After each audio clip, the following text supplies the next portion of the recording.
جی اچھا، 18ویں ترمیم کے بعد تعلیم اور صحت کا معیار تو بہت زیادہ اچھا ہونا چاہیے تھا، کیونکہ صوبائی حکومت کی یہی ڈیمانڈ تھی، لیکن ہم نے یہ دیکھا کہ حالات جو ہیں مزید دگردوں ہو گئے۔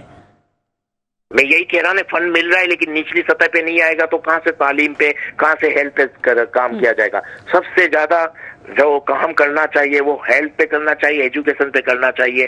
سندھ کو تقریباً مجھے لگتا ہے 15 سال کے قریب تو ہو گیا صوبہ سندھ یعنی خود مختاری مل گئی ہے ان کو، تو 15 سال کیا کم مسئلہ ہے؟ آپ مجھے بتائیں کسی بھی صوبے میں آپ کو امپرومنٹ نظر آ رہی ہے؟ نہیں آ رہی، تو اس کا مطلب کیا ہوا کہ جو اس سے پہلے جو تھا وہ زیادہ بہتر تھا، تھوڑا بہت تو ہو رہا تھا، اب تو وہ بھی نہیں ہو رہا۔ لیکن سندھ کی تعلیم کا تو ہمیشہ سے ہی ہم نے یہ حال دیکھا ہے اڈوانی صاحب، کسی بھی دور میں۔ نہیں، وہ میں یہ کہہ رہا تو پہلے کم سے کم آپ کی کمپلین تو تھی حکومت سے، وفاق سے، کہ ہم کو نہیں دیا جا رہا، نہیں دیا جا رہا۔ اچھا۔ آج کس سے آپ کمپلین کرو گے؟ میرا مقصد کہنے کا یہ ہے، کام نہیں ہو رہا تھا لیکن آپ چیختے تھے کہ ہمارے ساتھ ناانصافی ہو رہی ہے، سندھ کے ساتھ سندھ کو حقوق نہیں دیے جا رہے ہیں۔ آج تو سندھ یہ کہہ بھی نہیں سکتا کہ ہم کو حقوق نہیں دیا جا رہا ہے، ہمارے ساتھ ناانصافی ہو رہی ہے۔ آج تو سندھ کو سب کچھ مل رہا ہے، اس کے بعد بھی کام نہیں ہو رہا، تو یہ زیادہ ستم شریفی ہے نا۔ سندھ اور خاص طور پہ کراچی وہ واحد شہر ہے جہاں پر ہر چیز خرید کر لی جاتی ہے، تعلیم، صحت، پانی، اور اب تو صاف ہوا بھی میسر نہیں ہے۔ اڈوانی صاحب کوئی مشورہ دینا چاہیں گے سندھ حکومت کو؟ مشورہ یہی دینا چاہوں گا کہ بس اونیسٹی اگر آ جائے تو کام ہوگا، ادروائز تو نہیں ہو سکتا۔ مشورہ یہ ہے اگر ہر کوئی اپنی یعنی ڈیوٹی ادا کرے اور یہ سوچے کہ اس ملک سے ہماری پہچان ہے، یہ ملک ہے تو ہم ہیں، اور ہم کو اگر عزت ملی ہے تو اسی ملک کی وجہ سے ملی ہے، اس ملک کو اچھا کریں گے تو ہمارے لیے اچھا ہے، نہیں تو پھر آپ کو بھی، آپ ایک سیاستدان ہیں، وہ پھر سیاست کہاں جا کے کرے گا؟ ملک ہی نہیں رہے گا، ملک میں ہی کچھ نہیں ہوگا تو سیاست کہاں چلے گی اس کی؟ تو اپنے ملک کی حفاظت کریں، اپنے صوبے کی حفاظت کریں، اور اگر کریں گے تو آپ سمجھے کسی احسان نہیں کر رہے، آپ خود کی حفاظت کر رہے ہیں، کیونکہ اسی صوبے سے، اسی ملک سے آپ لوگوں کی عزت بنی ہوئی ہے، باہر تو آپ کو کوئی پوچھے گا بھی نہیں۔ تو یہ سوچنا چاہیے ان کو، نہیں تو جس طرح سے حالات ہیں پتہ نہیں کیا ہوگا آگے جا کے۔ اللہ رحم کرے، امید ہم بہرحال اچھی رکھتے ہیں۔ بہت شکریہ اقبال اڈوانی صاحب وقت دینے کے لیے، بہت شکریہ طاہا احمد صاحب آپ نے ہمیں وقت دیا، بہت شکریہ فیصل موئی صاحب آپ نے ہمیں وقت دیا۔ ناظرین، مسائل ہیں کہ بڑھتے ہی چلے جا رہے ہیں اور کرپشن اس کی بنیادی وجہ سامنے نظر آتی ہے، حل کی ضرورت ہے، سوچیے گا ضرور۔ اسی کے ساتھ شمائلہ نواز کو اجازت دیجیے، اپنا بہت خیال رکھیے گا، اللہ نگہبان۔